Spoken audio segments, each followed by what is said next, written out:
Very much. Bismillah ar-Rahman ar-Rahim. And so I run the National Zakat Foundation. We're the only organization for UK-wide collection and distribution of zakat. And so from our vantage point as people who serve zakat recipients in the United Kingdom, we've seen a really stark increase in people asking for support within the Muslim community over the last 3 years. We've seen over the last 2 years almost yearly doubling of people asking for help. So Ramadan before last, we had one application for zakat every 20 minutes, which was unheard of in our history. This Ramadan, just a few months ago, we received an application for zakat one every 12 minutes. We are not a national emergency operation, but there's this stark need of Muslims within the United Kingdom. And so this cost of living crisis is very real. And for marginalized communities like many of our own, it is a real poverty crisis. One thing that's really interesting and worrying in the fact that there is a real endemic problem here is that a few years ago, maybe 3 odd years ago, about half of our applicants were asylum seekers whose need is quite obvious. They don't have right to work, they get very little support, and they're struggling. And very many of them are from the Muslim community.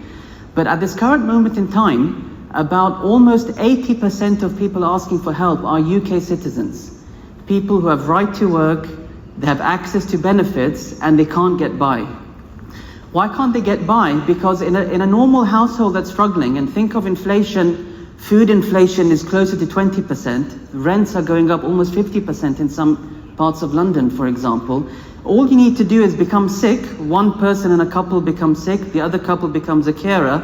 All of a sudden, they can't keep up. Or think of separations, really simple things. A small knock in your life can really set people struggling. Joseph Rowntree Foundation had a campaign that we supported called the Basic Essentials Campaign, which was just a campaign to government saying benefits are simply not keeping up anymore. And so what I will say is, yes, there is a stark picture, there is growing need, it is really embedding itself in our communities, and a lot of very, what I would say, normal UK citizens are really struggling to get by, and it's something we do really have to think about. Just today there was a report, the UK, local councils in the UK are spending 33% more than last year just to rehouse people who are homeless. There is a growing housing crisis. At National Zakat Foundation, just this last month, we helped 153 families secure shelter.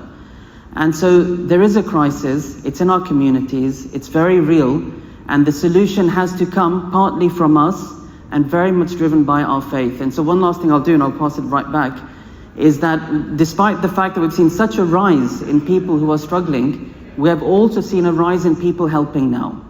It's becoming more and more obvious to the UK Muslim community that there is actual need here, and we have a duty to our neighbors in faith. And so there is something to say that there's a shift happening across our communities. It's our job right now to direct this shift so we can really build a safety net where all Muslims, again speaking as a zakat provider, all Muslims feel supported and cared for. So I'd say there is something very real, and there's something that we do have to do about it. Thank you. And testing if you can hear me.